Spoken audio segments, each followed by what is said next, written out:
So this is the title of my presentation. Is it biophysical and socio-economic context and need for adaptive management of floods in Kuttanad? Um, so this is the structure. The biophysical peculiarities of Kuttanad. Kuttanad is like a cucumber. Cucumber is 90% water, isn't it? So Kuttanad is also that. It's almost 90%, water. And so what are the interventions that we did?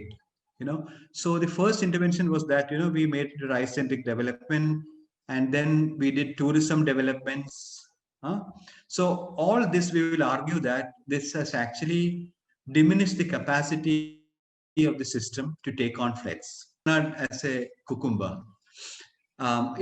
Before we get into that, this is an aerial, the satellite image of Kerala, and here in the eastern part you can see the Western Ghats, and then there are the rolling Midland Hills, and then here there is the Arabian Sea. So Kerala has something like 3,000 to 3,500 millimeters of rainfall annually. So all this rainfall from Western Ghats have to come down and then reach the Arabian Sea. Some of it will seep down into groundwater, and it's coming through this. That, like, you can see that there are 5 rivers actually draining into Kuttanad. So this is the Arabian Sea. Here we have the Western Ghats, and then Kuttanad is a basin below sea level. So this is the small beach which we call as the coastal tract, which is in the main sea level, and Kuttanad is a basin below that. So it's like a basin like this, which is 1 to 3 meters below sea level. So all this water has to come down to this. So this is a delta. Delta is where all these rivers come and spread before they drain out into the sea. So, and this is the part of the Vembanad Lake also is part of the Kuttanad system. And so because of this 3,500 millimeters of rainfall and 2 monsoons, these systems get flooded every year. So, and then when the monsoon level goes down,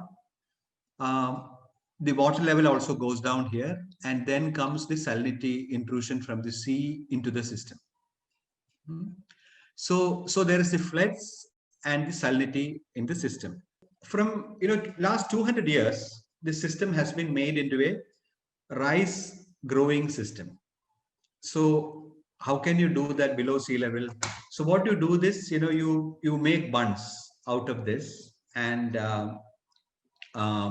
so this is the various stages of reclamation of Kuttanad, and this is the process of creation of the polders are what we call as Padasegarams. So this is a term used by the Dutch, who actually has made the first polders.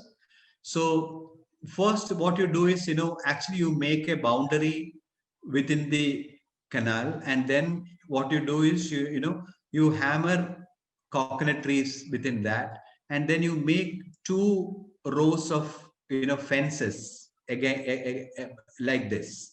So that means you have made this into a pool of water away from the and separated that from the main lake. And then what you do is you dig out clay from this, and then you kind of fill it up. You dig out clay from here, you kind of fill it up, and you make a embankment. It's called a bund. It's called the outer bunds. And then what you do is you dewater using wheels. This was the ancient method. Now you are using more pumps to kind of do that. And then once water comes out, then you can make this into a rice field. And to stabilize the bunds, you put in coconut trees. So this is how the Kuttanad cultivation happens. So here you can see that this farm is actually below sea level. So you have the major canals which are actually almost at the level of sea level or kind of above that. And then there are minor canals which actually kind of connect the land. And these are inner canals, or what we call as the field canals. So this is an intricate system where I think, water is pumped out through these canals, and these are the pump houses, which actually, so the water from the polders are pumped up to the canals, and through from the canals it gets to either Vembanad Lake or rivers, and then escape to the sea. So bunds are a very important, aspect of this farming. And here you see something called a breach of bund. When this breach of bunds happens, there is a heavy agricultural loss also happening. So, and this is another picture that we can see. I think, there are garden lands which are kind of more, vast lands. And then you have, agricultural lands and also houses in the bunds also. We will see who owns those later. So this conventional water management was done by wheels, and that means it is all labor who is doing that. And almost all the cultivation was done by labor in the beginning. So even the, this bund building, diving down the lake, bringing out the clay, building the bund, and then using water wheels, to kind of put that out. So this was all done by labor. So labor means you need a large quantities of labor to do that. So Kerala had a very caste-ridden social structure, and the lowest castes, the Dalits, who are called the Pulayas, they were the agricultural laborers at that time. And because of the bonded labor system at that time, this labor was almost free. So the whole Kutanat system was made out of the labor of this laboring class or the workers. And, they were given space in these bunds for two reasons. One, they didn't have any agricultural land or garden land at that time. And second, they were posted here because once the breach happens, they should first dive down and, kind of save the bund. So it is a kind of life and death for the people who were living in the bund. So the social system was a very kind of an oppressive system where these people were kind of very vulnerable in a social sense also, and who were actually kind of protecting these bunds and make this cultivation possible. So these are the pump houses that we can see here, and this is a kind of permanent bund using the the modern engineering technology with boulders and cement and all. So coming to the rice-centric development in the system, Vembanad Lake was the largest brackish water body in South India. It approximately covers 4% of the Kerala area, because it's not the Vembanad Lake alone. It is the whole wetland system from here until Trichur. It's called the coal wetlands. And this rice cultivation and flood control was done by feudal landlords who owned a lot of land. And then they thought these are all wasteland, which has to be reclaimed. And so these were all common lands. Anybody could fish there or do any kind of activities. So these were all privatized using this cheap labor, which was caste-based without mobility. So it was a very exploitative system in which this whole thing developed. And during Second World War, there was a lot of import of rice from Burma. So Second World War, there was a disruption of these supplies. So then the Travancore state government decided that we will go for a large reclamation. Then very powerful landlords came in, they employed a lot of labor. And so one of the major examples is where one feudal farmer called Murikan, he made something like 1,800 acres of, paddy land. He divided that into 3 polders called Rani, Chitram, and Marthandam. And so that is the kind of largest reclamation, which is one of the deepest parts of the Vembanad Lake also. So it's one of the major adventures at that time. And so this rice bowl was controlled by powerful landowners, their interests and state support. But from 1971, land reforms happened. So the land also was given to tenants. And when land was given to tenants, these agricultural laborers were given small plots of land, which they were living in these bunds. So when we later talk about vulnerability, that is one of the social vulnerability. There's a spatial and social vulnerability for these people when we talk about floods. In 1970s, the government of India came out with Green Revolution, which was to boost the food production in the country. 18 districts were selected for this, where they came out with high yielding variety of seeds, subsidized fertilizers and pesticides. So Kuttanad and Palakkad were the two districts actually selected for this, for Green Revolution. And then we found that, this salinity intrusion, which we saw earlier, was a major problem.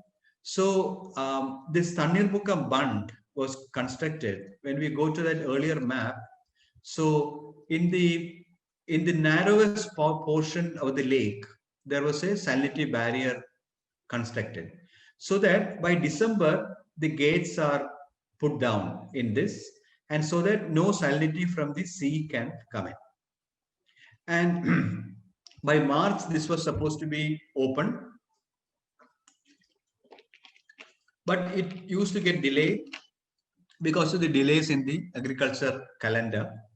So this was one intervention, and the other one was a spillway in Thottappally, where during the monsoon there is a lot of water coming in to divert water away. So these are all paddy fields which are reclaimed, because you can see that these are all part of the original lake, which they then got reclaimed. So to save these paddy fields, there was a Thottappally spillway. Directly a channel was built, and this flood was diverted. So the salinity barrier and this Thottappally spillway made it possible for 2 crops of rice. But the problem is that, this is also a lot of people are subsisting in this system because of fisheries. And when you block all these pathways, many fish resource will come down. Major problem is that, a fish like prawn needs, even the saline water and fresh water to complete its life cycle. So that migration will not be possible. So fish resources, came down quite a bit. And because of that, the fishermen were against this barrier. So earlier, when this was originally built, this was an island. The shutters were only here. This was permanently closed. And recently, this part was also built, but still this kind of mud is still remaining to be removed. So salinity, which was perceived as pollution in the early 50s, became an ecological master factor, because they found that it's very much needed for the ecosystem. And so this invited conflicts with the fisher folk. Also, this Green Revolution agriculture, 20,000 tons of fertilizer per year is coming into the system with other agrochemicals like pesticides. So all these residues used to pollute water also. So this is the pumping out to the canal from the polder. So this actually brings out this chemical fertilizer and pesticide residues, which actually made the system very toxic over a period of time. So there was a lot of impact on fisheries, which you can see. A lot of people who are kind of dependent on fisheries, so this all got affected. Like clams is another one. All these resources get affected.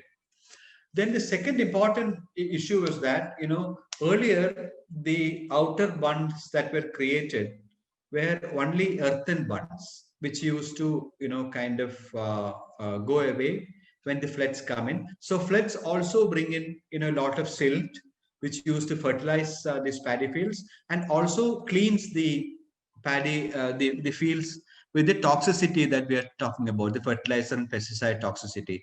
So all this became problematic when permanent outer bunds began to be constructed using these boulders and cement and sand in the modern engineering way, um, which started in 1972, and it became its peak when this Kuttanad package came in 2007. This was the recommendations, 13 recommendations were given by Professor M.S. Swaminathan, but most of the work that was done was building of these outer bunds. And then this was legitimized by these bunds and roads, farm roads were also built. So this actually fragmented this Kuttanad ecosystem. So this was the kind of earlier earthen bunds which used to, kind of get created every year. But now this kinds of bunds actually doesn't permit, this hydraulic, flow between inside the system. So Kuttanad package actually, so much of kilometers, 3,200 kilometers length of bunds were constructed at a cost of something like 28 to 36 crores. And this is the environmental toll. So in 2018 floods, we have seen how the quarries and the roads that was built in the Western Ghats created a lot of landslides in the Western Ghats. So this is for 1 kilometer, you need 3,000 meter cube of granite to come to Kuttanad. And so this is the total million cubes of, um, stone needed to complete these bunds. And then sand comes from our small rivers, and because of sand mining there's a lot of problems in the rivers. So much of cubic feet of sand has to come if it is a permanent construction. And also cement, even for 1 kilometer you need 500 bags of cement. So you can see how much cement is needed to kind of construct that. This was done by a KSSP study in 2011, which brought in the kind of environmental toll that is produced from in the Western Ghats and in the rivers in Kerala to make permanent bunds in Kuttanad. And then it affects Kuttanad in a major way that it doesn't allow the hydraulic, things to happen. So this is the change in character that is happening to landscape. So this is the existing landscape where paddy fields and there's a road. So here, when you construct this, I think there is a complete, this granite retaining wall, and when it is constructed, it actually kind of don't allow the passage of water through that. So this is another view where the bunds and the roads fragment Kuttanad into small pools of water, which doesn't flow away, and this produces what is called as the microfloods. Where the the water that falls through the rainfall can't kind of there are two types of floods, macro floods and micro floods, which will come later. So this is how the micro floods are made, where pools of water cannot escape and go away. So this is the result.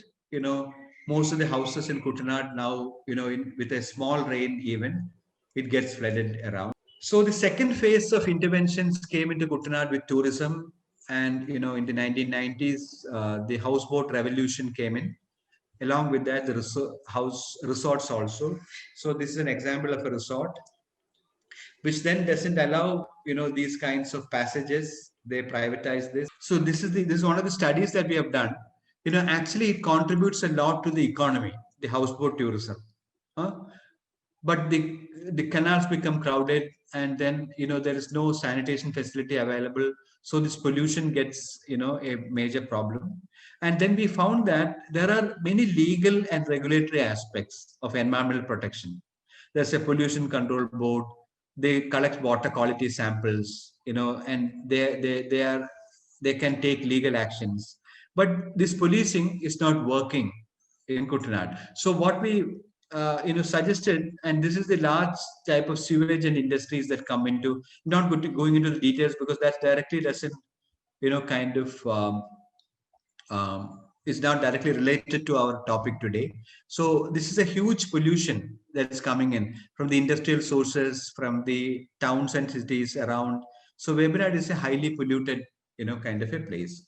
And then came floods of 2018. So there was heavy rainfall in August and September, in August 2018. And then there was a failure of drainages because of the problems that we saw, the roads and bunds. Because of that, there was a drainage congestion. And then there was a high tide in the sea, which did not allow the river water to flow into the sea. So all these combined factors made this, 2018 floods a major issue. As you all of you know, some 2.47 lakh people had to be completely evacuated from there. So these are called flash floods, which actually stay only for 3 or 4 days, or 1 or 2 weeks. This is in weeks, or duration days. So like a flash flood go away in 3 days, but the micro floods, which are due to this congestion, which we told would, which can stay for another 10 days also. So this is a very life disrupting activity. And this happens only, once in 10 years or once in 100 years, a flood like 2018. But this happens in every monsoon. So that's what we are going to kind of talk about. So when you understand the floods, the flash floods are, 1 meter to 3.5 meters. So it's a big flood. And micro floods are only 30 centimeters to 1 meter. This is rapid and this is relatively slow. Duration is maximum 1 week. This is 2 to 8 weeks. This can stay. And cause of this is heavy rainfall. And then, the basically, the reservoir management, the dam shutters are raised and things like that. This is simply due to congestion in drainages because of the roads and bunds. And the factors are influenced. These are big climate change factors and siltation in dams, tidal variations. Whereas these are more local factors like congestion of drainage systems, siltation of the canals, reduction in water carrying capacity from encroachments in canals. So this is scale as at the river basin level, and this is at the micro watershed level and at neighborhoods. Affects severe damage to buildings and vehicles, livestock, crop infrastructure, deaths, serious injuries, loss of property, agriculture loss. Whereas in micro floods, these are more long-term effects on structures. Because when every year, 2 to 8 weeks, it's flooded, I think it affects the foundation of the structures. Then epidemics and sanitation issues, mobility is affected, agriculture loss, livelihood challenges, disruption of normal life, economic hardships. Students may lose school attendance. And this is a rare occurrence, once in 10 years, once in 100 years. And this is common in every monsoon. And these solutions are very large scale. Mitigation solutions are very large scale solutions that you have to talk about. And this can be clearly done at the panchayat level. So in our adaptation strategies, what we are going to look at is the small things that we can do at the panchayat level and not the large things that we are doing this. So for the microfloods, the major problems are congestion, siltation, and reduction in water carrying capacity. So more localized action is possible for that. The example is that, our canal, we found that the canals are natural drainages of flood water, and Nedumudi Panchayat has something like 35 kilometers of canals, which have a capacity of 8.4 MCM. And then there are water bodies like lakes, wetlands, ponds, paddy fields. So all these can actually, so this is the water bodies, these are paddy fields, and these are settlements. So now the problem is that, when the settlements are flooded, that's when we talk as floods. That gets flooded once, this canals and the paddy fields doesn't allow water to accommodate. So we have big bunds in the paddy fields, which doesn't then allow water to percolate there. And then there's a lot of siltation of the canals also. These two are the reasons for these houses to get flooded. Then another problem is that, 35% of the reduction in canal capacity is due to the construction of the natural silt deposition has taken away 35% of the capacity. 11% of the reduction is done by encroachments for construction of roads. And then there are unscientific, structures which doesn't have the real span, and so culverts. So these are all kind of problems that create floods. So 90% of the roads are parallel to canals, so these are encroached, and so it reduces the capacity of the canals to kind of retain water. So the 2018 floods have caused several damages in Kutanad. Total number of buildings affected was 40,000. Significant portion of these houses from Kutanad region. So 710 relief camps were opened in the districts. More than 3 lakh people were rehabilitated in the camps. And waste accumulation, breeding of predators, parasites, diseases. So it is a devastating, kind of, and many of you must have been personally affected also. So what we find was that, actually when you look at the actual rainfall, in 2019, there was more rainfall than in 2018. And there's this trend also. But so it's not the total amount of rainfall that is the problem. The pattern of rainfall is the issue. So in one day, we had, so much of rainfall that actually happened. And so this is clearly a climate change phenomenon. In a climate, one of the indicators of climate change is that, your aggregate rainfall remains the same, but the frequency and intensity kind of varies quite a lot. Here also you can see that the river runoff is also like that. So it's going there, and in from April to Jan, and you have a major peak in the flow rate and water level. Coming to climate change issues, I think the issues is that there is this climate change, there is this frequency and intensity of rainfall have increased. And so until now, we had only structural controls like, building of embankments, like this, the big flood drainage at the Thotapalli. And then to control the micro floods, we wanted to kind of build the, roads and embankments, which actually enhance the micro floods. So in a climate change scenario where floods are going to increase, what could be the kind of things that we can do? So we asked you this question, and majority of you told that the biggest climate change issue that you see is floods. And then there were minor issues also. You identified the change of temperature, droughts, economic issues, and things like that. So when many of you have understood this as the problem, the solution for you were mostly mitigation. So the difference is that mitigation means we are actually looking at how nature can be saved, like how to save nature from climate change, building big embankments, or reducing the global warming. But the global warming, the problem is that even if you reduce 1 degree, Professor Anand Rao will tell you that it will take 100 years to kind of get that effect to happen. So so there are two types of strategies. One is a global mitigation strategy, like reducing the carbon emissions, and reducing the global warming and things like that. And the second one is more local, which is adaptive. So we accept that floods are going to happen, and then we need mitigation strategies, but still we will try to adapt it, adapt to kind of flooding. And so that's what we are going to kind of discuss today.